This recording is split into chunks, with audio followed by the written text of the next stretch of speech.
Facebook and YouTube. This is Home Spiritual Center Sunday service for June 8th, 2025. If you all wouldn't mind joining us in our opening prayer. Spirit, I ask this morning that you bring ease, comfort, and guidance to everyone struggling through this thing that we call life. It's not always easy to walk this journey, but with you, Spirit, leading us, I have full faith that we can overcome our struggles and land in a place of peace and comfort. I thank everyone for being here this morning, and I pray that the messages from our ministers land exactly where intended, and that the sermon gives you and your soul exactly what is needed. I say all of this with love and deep gratitude, and so it is. Amen. Now I'd like to introduce our speaker for today, Reverend Lynn. Welcome this. I must say that I love this podium because I feel so tall. The other one is like here, and I feel like I'm happy today.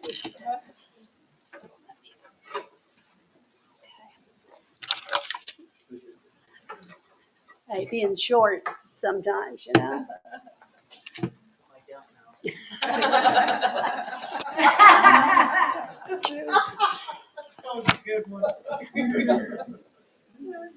Well, welcome to everyone. Tasha, that was a beautiful prayer. Thank you. Thank you. And this morning I'm going to talk about prayer and meditation. I know most all of us pray and probably meditate also. But what do we know about prayer? Where did it come from? Where it started? I can imagine our ancestors way back in the day just praying to the sun and to the moon and to the stars. And that's exactly what was needed way so many years ago. That's what was needed in that evolution. Basic needs were being met. Be warmed by the sun, tell the time by the moon, and do your crops by the moon. All of that was pretty basic. And I still pray for the sun to come out. And I think my ancestors might be rather proud of me for that because I like the sunshine too. And I don't know if you were aware, but the moon was humanity's first timepiece. That's how they told time, what to do, and where to be. As humanity evolved, so did prayer. The earliest written prayer dates back approximately 5,000 years. It was written in Greek, and it read, I'm going to try this, forgive me if I ruin it, but sub tum presidium. And the meaning is under your protection, and was dedicated to Mary, the mother of Jesus. Historians believe that meditation appeared around the same time in India. So different parts of the world, and everybody's evolving, it seems a little bit similar. The oldest known spiritual practices were 13,000 years ago, and here in the Americas. They worshipped the sun and believed in one God with many helpers, which I think is kind of nice. It's kind of sounds familiar. When I started to gather information and research this subject, I started with my own personal books. I must have a dozen books on prayer. How to pray without talking to God, the lost modes of prayer, how to pray to a God you trust. And I was a prayer chaplain, so a lot of this was required reading for me, very different, but I learned a lot. And talking to God, I want to add in there, it's known that 80% of humanity believes in God in one way or another. I didn't know it was that high, but it is. And some of you probably have as many books on prayer and meditation as I do. And I became aware of so many wonderful tools, different ways to pray, different ways to meditate. And it really enhanced my personal relationship with the divine by finding all these wonderful things to use. So let's look at a few. I brought some toys. This is a prayer wheel from India, and I hope I'm swinging it properly. And you swing it in a clockwise manner. And it was used originally in the 9th century China to store texts. Sacred texts were stored in here. But now it's used by Tibetan Buddhists and many other people, myself included. And when you swing it in clockwise or a big wheel, there's huge wheels, and they turn them with both their hands, and their whole body has to turn them. Small prayer wheels like this can hold up to 40,000 written prayers on the inside. And being curious, a long time ago, I took the lid off and looked inside, and yes, they are in there. But as we spin it in this manner, if you spin it 21 times, you purify the negative karma in your life. If you spin it in the wrong direction, you can kind of give yourself some negative karma. So I try to always do it in the right direction. So, yes, I got toys. I've got toys. Okay. When you are doing the mantra, you sing a mantra with the prayer wheel, and a lot of times the mantra is Om Shanti Shanti Shanti, Om Shanti Shanti Shanti, and that is for peace. And so all around the world, when you speak that, it's for peace, for humanity, and it's quite interesting to me. And I love mala beads.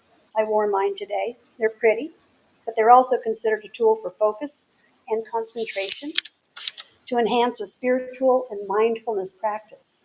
The mala goes back to the 8th century. We're talking long ago. There are 108 beads on a mala and one guru bead. You use this to count the amount of mantras that you're singing or saying. Maybe you would want to chant something that said, so hum, so hum. That means I am that. Maybe I am pure awareness, or maybe I am one with the universe. It's a personal choice, which is nice. This is a very beautiful, peaceful, and it's very calming when you try to do it a few times. Would you like to try that once with me? So hum, so hum. You feel the vibration in your chest. I can feel it from here, from you, and it is peaceful. I brought these. These are rosary beads. These are very old. They were given to me many, many years ago, and I've never used them. But they are kind of pretty if you think about it. And they were discovered and created in the 3rd or 4th century. Originally, they were like the rope bracelet I'm wearing. This is a wrist rosary. And little string or rope with knots tied, again for counting. It's amazing. Everybody counts their prayers. So, then around the 11th century, rosaries were actually made from roses, where they took the petals of the rose, they cooked it down into a paste, and then formed them into little beads. And if you're really curious, you could find the recipe online. They're very easy to make, but they are time consuming. And I think they would smell beautiful. Roses actually are the highest vibration of the flowers. So that's kind of interesting that we are learning that now, but that's what was used back in the day. So it is interesting, to me anyway. The Jewish community believes that prayer is a service to the heart, meaning giving to others, not always thinking about ourselves, but giving yourself to others with your whole entire soul. Oh, it just kind of shakes me up a little bit, excuse me. One of their traditional and holy prayers is called the Shema, and it is normally recited twice a day, and it is a declaration to God's sovereignty, God's love, and accepting the commandments. The Jewish faithful sway as they're reciting their prayers, and sometimes they're like this and sideways. And I never knew what that was before, but I learned that they are in complete flow with their prayers. And they're just the whole flow, their whole body, their mind, their soul is all encompassed in that. And they just sway with it. And I just think that's a beautiful way to pray. It's your whole life, not just coming out of here, but coming out of here. There are also pagan prayers. One that I read is Mother of all things, watch over me tonight. Bless my family and bless my friends. Very simple. And what I was very curious about were atheist prayers because, well, they're atheists. And their prayer is, may all beings have happiness and the cause of happiness, and may they be free from suffering. That sounds an awful lot like a Buddhist prayer that I say frequently, and that is, may we all be well, may we all be peaceful, and may no harm come to us. And here's a short Christian prayer, and I'll kind of be done with the prayers. Give me strength, teach me, and make my heart happy. They all seem to be a little bit similar to each other. There is a very fine line between prayer and meditation. Prayer is the way we speak with the divine, and meditation is the way we open ourselves to the answers that we need to hear from our divine creator. I used to only pray when I needed something, or when I was sick, or somebody else was sick. Through the years, I have found that praying and meditating every day is what I need. My practice is to come into my meditation space. I have a shawl specifically for that. I wrap it around me. And it is so wonderful. I read a few chapters of a chosen book, and then I meditate. I'm all wrapped up in this beautiful, well, very simple prayer shawl. The shawl, I was taught, holds all of our energy while we pray, while we meditate. It just absorbs everything that is going on with us at that moment. Mine is a very simple shawl. It is unbleached muslin. I didn't sew it. I kind of folded it and cut it to size, and it is so beautiful to put on. And it's like I walk into my room, and it's muscle memory, I think it's called. You wrap up in it, and it's like, oh, there I go. And so my body and my mind already know to pray. And I usually read a book before I start meditating, and sometimes the books will last me a couple months, and I read it every day, and it's a way to read, learn, study, and also communicate with the divine. The most important step in prayer and meditation is to practice every day if you can. Try to set a time and place that you can use regularly to practice. It'll be waiting for you. But remember, it is a practice. It's not a perfect. What has become so clear to me with this subject is that everyone, everywhere, prays for, meditates on, and wants peace, happiness, love. We all want the same thing in life. We use tools to assist us in many ways. Does the mala hold the power in the prayer? Or is it my intention, our intention? Maybe it's a little bit of both. To me, when I put this on, I specifically made this for compassion. It has the beads for compassion. And when I put it on and I'll remember it's on, I touch it and I go, oh, compassion. Immediately my mind goes to that. And so it is a good reminder. We all need a little good, positive reminding every now and again, myself included. Oh, boy. Whatever way or ways you choose to honor your belief, your culture, your God is good and is between you and your God. Our spiritual practices help keep us strong in our faith and together in community.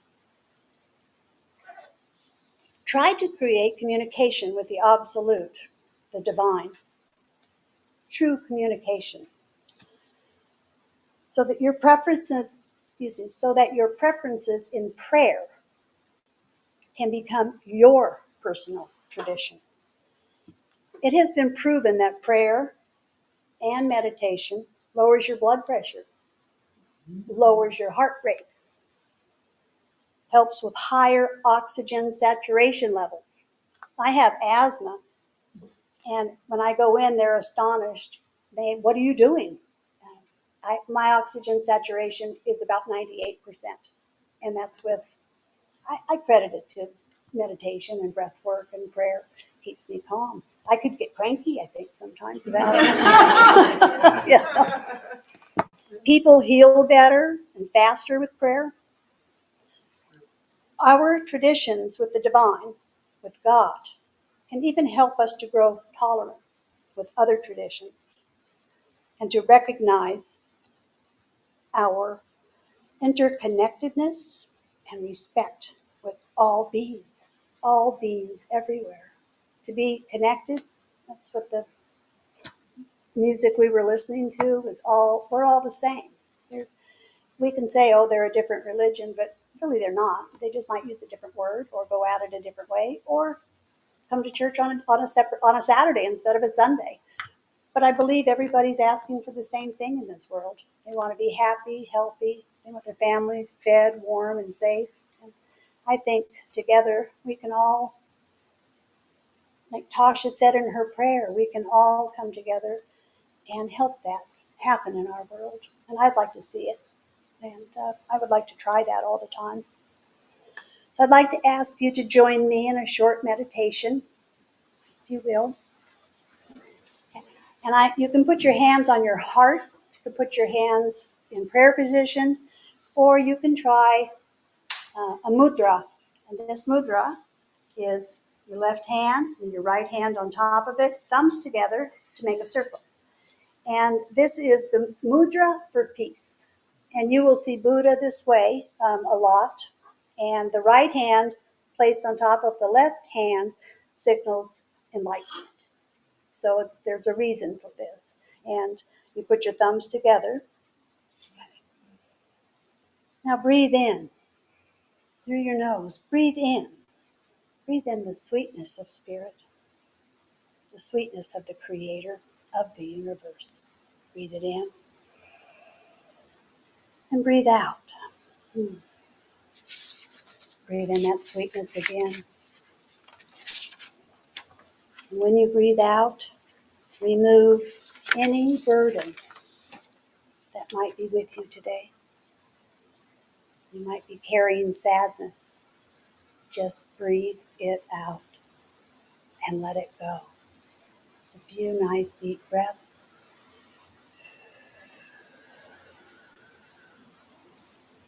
And let that go. Now we're going to, Madge always says the universe likes to fill what it's emptied. So we're going to fill that space that we've made room for to breathe in love. So take a breath and breathe in love. Breathe in some peace. And breathe in the comfort, knowing that whomever you talk to in prayer or meditation is listening and has heard you.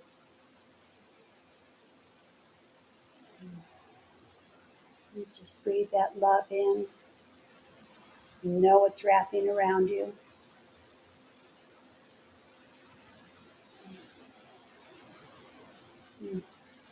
Try to remember, let's all try to remember that our main job in life is to be happy and to be peaceful.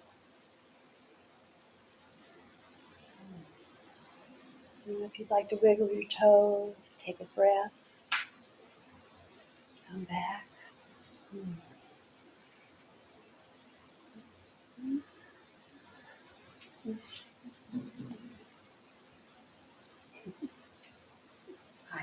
Hi.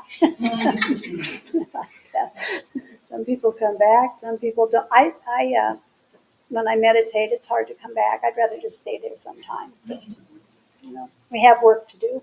Years down. Oh, now it's time for the offering.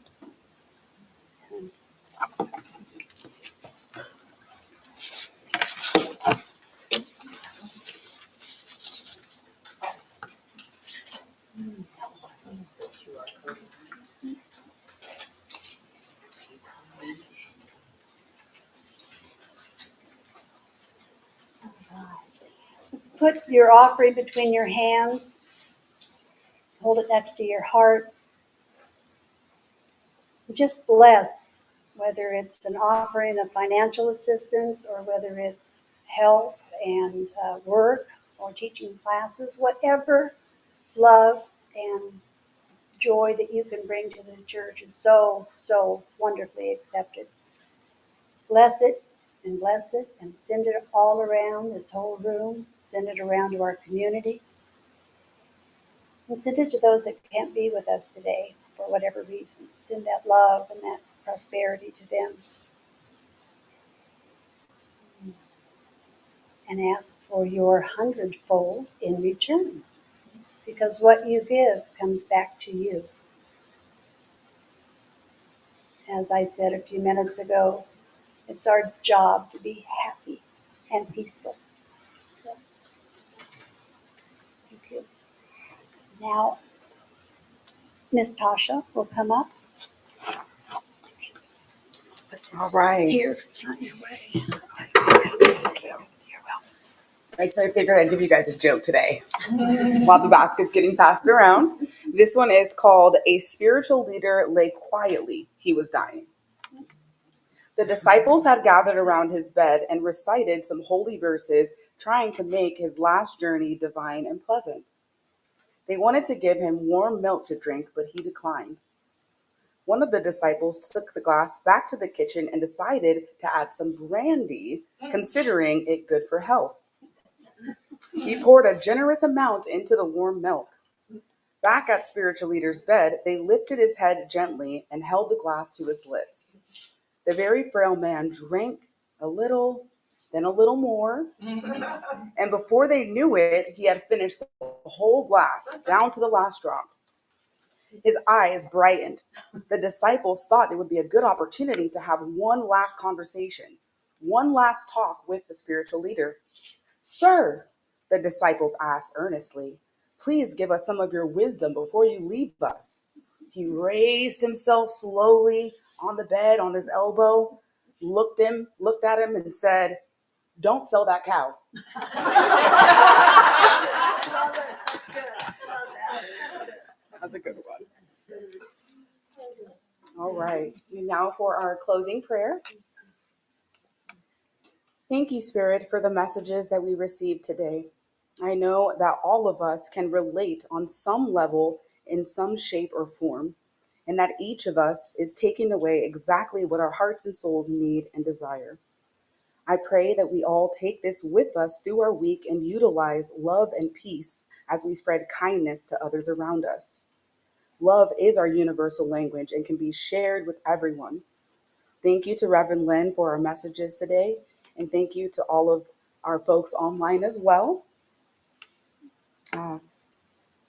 This is Home Spiritual Center signing off from our heart to yours. So it is. Amen. We didn't discuss prayers with lots of talk.